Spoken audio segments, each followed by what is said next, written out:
तो ये वक्त है 1991 का। पोलैंड के अंदर हम एना नामी एक बुरी औरत को देखते हैं। वो इस टाइम न्यूज देखने में मगन थी, लेकिन साथ ही उसका डॉग बाहर जाने के लिए उसे तंग कर रहा था। खुद से लेकर वो बाहर जाना नहीं चाहती थी, इसीलिए वो अपने घर का दरवाजा खोल देती है ताकि डॉग बाहर जा सके। लेकिन बाहर जाते ही हमने नोटिस किया कि वो डॉग ऐसे भूख रहा है जैसे उस पे किसी को देख लिया हो। ऐसे में एना उसे घर वापस लाई। उसकी चाल ढाल अब अजीब हो चुकी थी, जिसके चलते एना ने उसे गोद में उठा लिया और डॉग नॉक करना तो वो भूल ही गई। जिसका फायदा उठाते हुए मास्क पहना हुआ एक आदमी उसके घर घुस आया, जिसे चुपके से घर के अंदर आता देखकर एना भी अलर्ट हो जाती है और उसे इलेक्ट्रिक गन से शॉक देकर बेहोश कर देती है। उसे जब होश आया तो उसने अपने आप को हथकड़ियों से बंधा पाया। वो अपने आप को छुड़वाने की कोशिश करता है, तड़पता है, लेकिन एना सब कुछ इग्नोर करते हुए पूछती है, बताओ मेरे घर क्या करने आए थे। जवाब में वो आदमी कहता है, मैं तुम्हें जानता हूँ, मैं तुम सब में आया था। एना हंसती है और इसका नाम बताते हुए कहती है, मैं भी तुम्हें जानती हूँ। वो आदमी हैरान था कि एना को इसका नाम कैसे पता था, और एना उसे कहती है, तुम कितने बेवकूफ हो, चोरी करने के लिए कोई अपनी आइडेंटिटी साथ लेके आता है क्या। ये कहते ही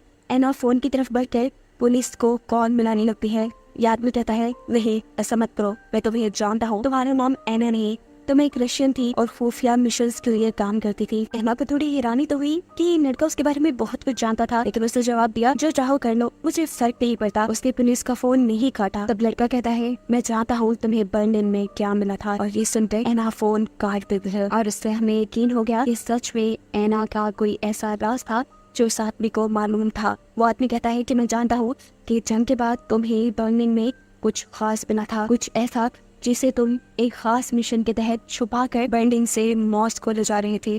तुम्हारी ही टीम को ये सीक्रेट मिशन दिया गया था। उस मिशन को पूरा करते हुए तुम्हारी पूरी टीम में से सिर्फ तुम ही जिंदा बची। इतनी सारी चीजें अपने बारे में जानने के बाद वो इस लड़के से पूछती है, बताओ क्या चाहते हो तुम। वो लड़का कहता है, बस मुझे सच जानना है, मुझे जानना है कि तुम्हें क्या हिटलर को मरने के सबूत मिले थे, अगर मिले थे तो तुमने ये बात पूरी दुनिया से क्यों छुपाई, क्यों तुमने हिटलर को सबसे छुपाया।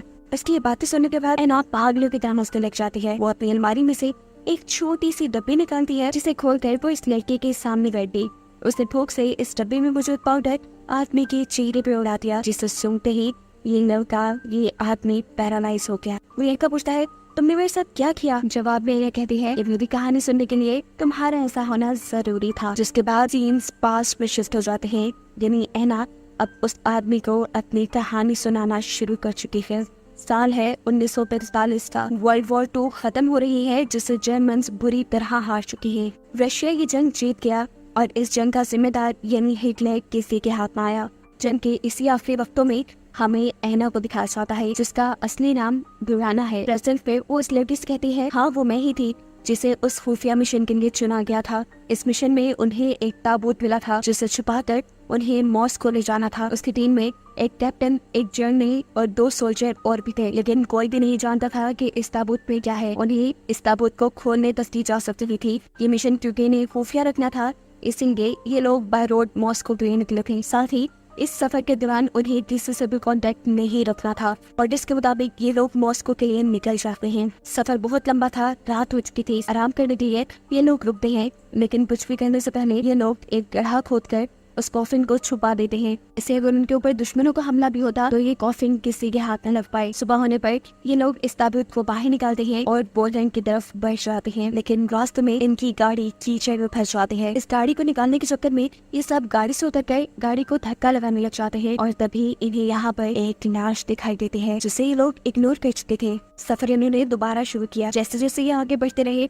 मौसम बेहतर होता गया। ये लोग चाहते थे कि इसी बेहतर मौसम में ये लोग ज्यादा से ज्यादा सफर तय कर लें, लेकिन बदकिस्मती से रास्ते में ही इनके ऊपर हमला हो जाता है, जिस हमले में इनके जर्नल मारे जाते हैं। हमला करने वाला एक स्नाइपर था और जंगल में छुपा हुआ था। ये सभी अलर्ट होकर अपने दुश्मन को मार डालते हैं। एनएन सबसे कहती है, हमें जल्द ही यहाँ से निकलना चाहिए, यहाँ पर खतरा है, हो सकता है यहाँ पे और भी दुश्मन हो। लेकिन इनमें से कोई भी एना की बात नहीं मानता और ये लोग यहाँ रुककर अपने जर्नल की लाश को दफनाने का फैसला करते हैं।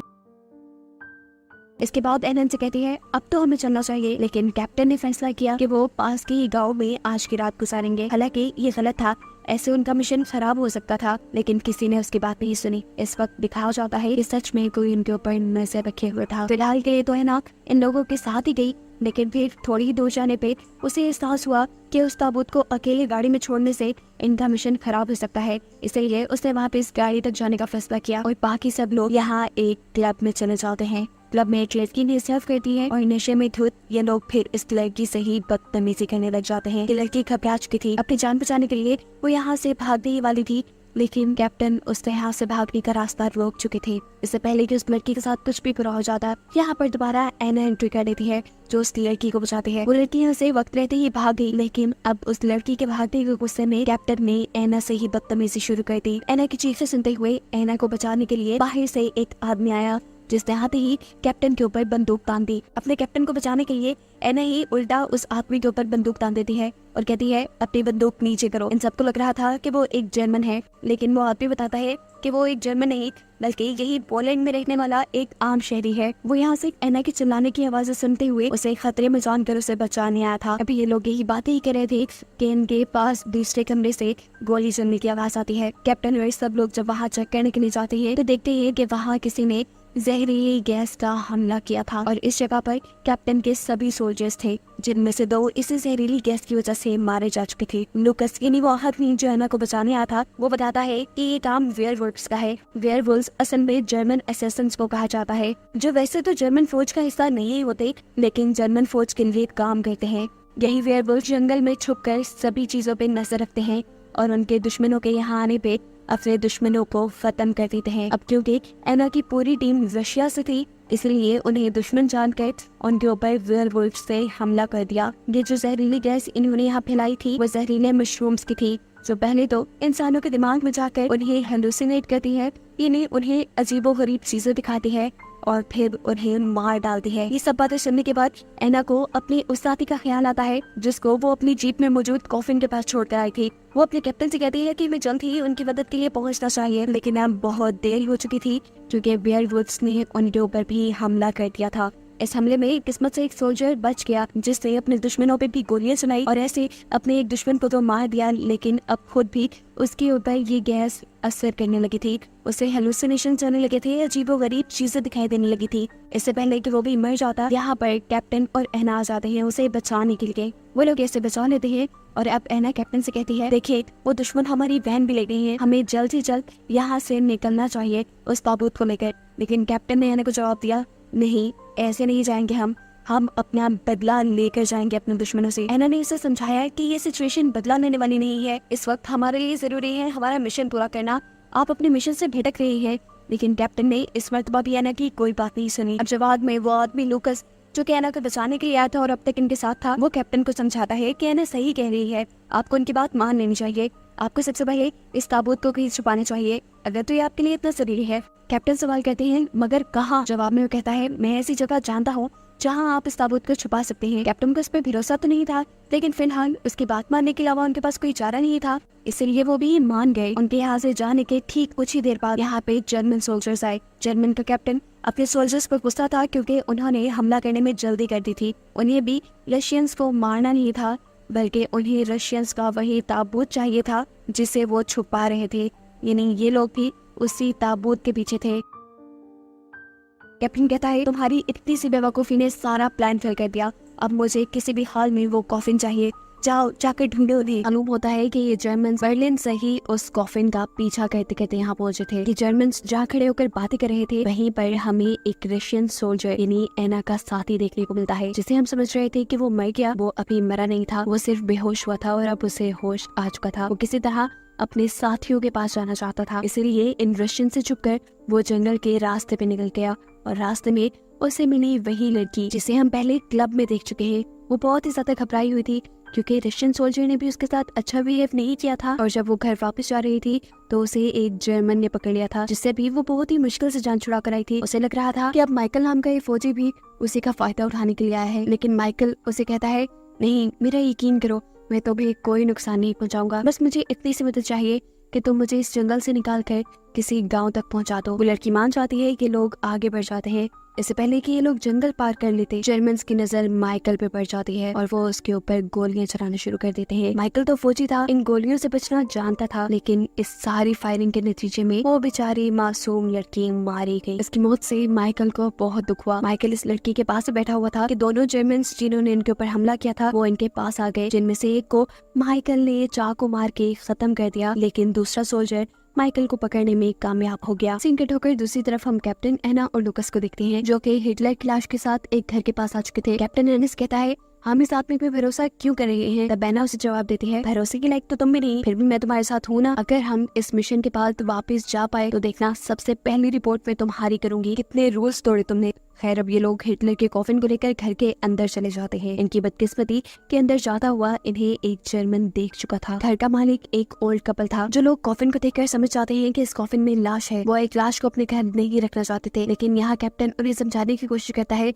नहीं, इसमें कोई लाश नहीं। उनको यकीन दिलाने के लिए ये लोग इस कॉफिन को खोल देते हैं और ये देखकर ये सब हैरान हुए कि इस कॉफिन में थी हिटलर की लाश, जिसके बारे में एना पहले से ही जानती थी, लेकिन एना को ये बात खुफिया रखी थी। हिटलर की वजह से ये जंग हुई थी और अब लोग हिटलर की लाश को सबको दिखाकर ये बताना चाहते थे कि कैसे उसकी सोच और वो खुद मारा गया। लुकस इस लाश को देखकर गुस्से में आ जाता है और उसे बहुत ज्यादा मारने लग जाता है, लेकिन यहाँ एना उसे संभालती है और कहती है कि ये लाश हमारे लिए बहुत बड़ा सबूत है, फिलहाल हमें इसे कहीं छुपाना होगा। इसीलिए लुकस के साथ मिलकर ये लोग इस लाश को बैकयार्ड में छुपा देते हैं। दूसरी तरफ दिखाया जाता है कि जर्मन्स के पास उनके साथ ही माइकल को ले आए थे। माइकल रेनी रशियंस का आदमी, जिसे देखते ही जर्मन कैप्टन गुस्से में आ जाता है और उससे कॉफिन के बारे में सवाल जवाब करने लगता है। लेकिन अभी माइकल को भी इस कॉफिन का नहीं पता था। अगर पता होता भी तो वो शायद बिल्कुल ना बताता।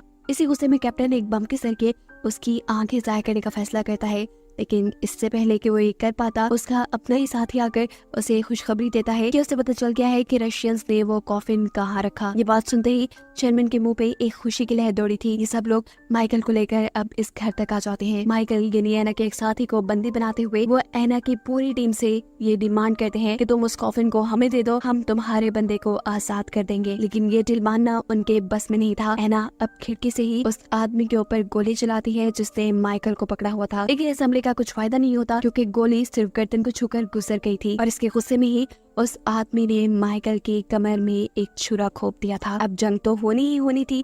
ये लोग अपने घर के सारे खिड़कियां दरवाजे बंद कर देते हैं, लेकिन जर्मन भी इनके ऊपर हमला कर ही देते हैं। ये लोग भी चुपके से अपने बचाव में फायरिंग करने लगे और यहाँ जंग का एक माहौल बन गया।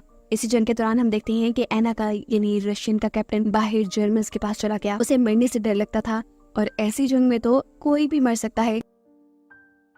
वो अब अपनी जान के बदले उस कॉफिन का सौदा करने वाला था, जिस कॉफिन को इन्हें बचाने का मिशन मिला था। एना भी ये बात समझ गई थी कि उस धोखेबाज कैप्टन ने यही काम किया होगा। अब उस लाश को बचाने के लिए वो धड़ाधड़ जर्मन्स को मारना शुरू कर देती है और उसका ये रिएक्शन देखकर जर्मन कैप्टन समझ जाता है कि यह आदमी सच बोल रहा है।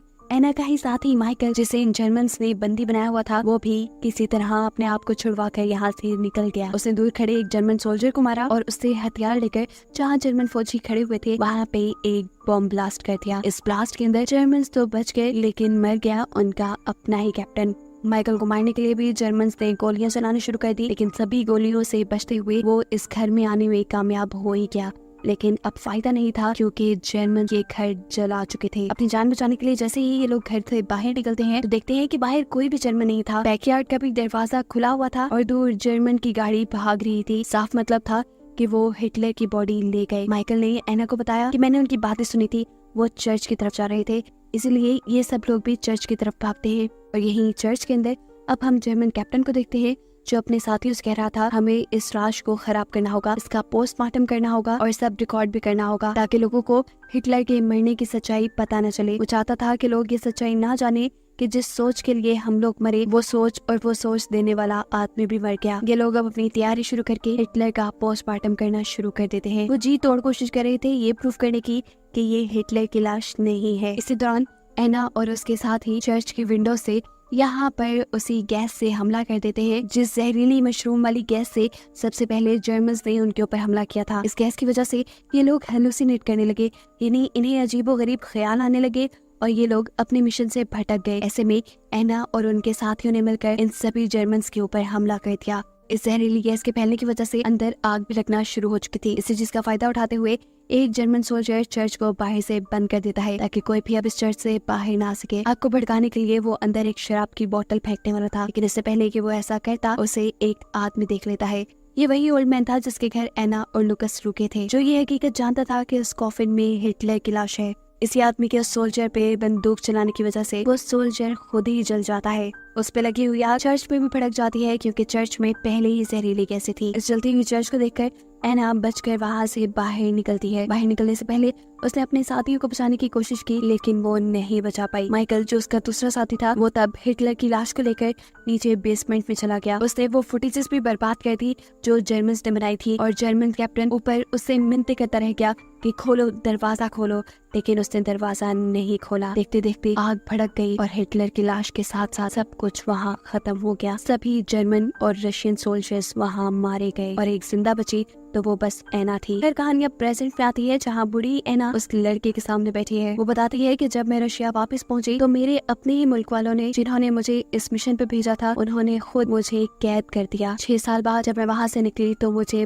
पोलैंड भेज दिया गया और पोलैंड में मिला मुझे मेरा पुराना दोस्त, जो कि लूकस ही था। मेरी इतनी सारी मेहनत का कोई फायदा नहीं हुआ। मैं जो सच्चाई दुनिया के सामने लाना चाहती थी कि हिटलर मर गया, उसकी सोच खराब थी, वो एक बुज़दिल इंसान था, ये मैं साबित नहीं कर पाई। अपनी पूरी कहानी बताने के बाद एना दुखी थी। वो अब एक गिलास में कुछ मिलाती है और उस लड़के को पिला देती है। ये जहर था जो एना के लिए उस लड़के को पिलाना जरूरी हो गया था, क्योंकि अब उसे एना की कहानी पता थी। मरने से पहले एना ने इस लड़के के सामने एक बॉक्स खोला। इसके अंदर क्या था ये तो नहीं दिखाया गया, लेकिन हमें ये लग रहा है कि इसमें जरूर हिटलर का ही सेव किया हुआ सर था, और शायद इसी सर को लेने के लिए ये लड़का यहाँ तक आया था, जिसे मरता दिखाते हुए ये कहानी यहाँ खत्म हो जाती है।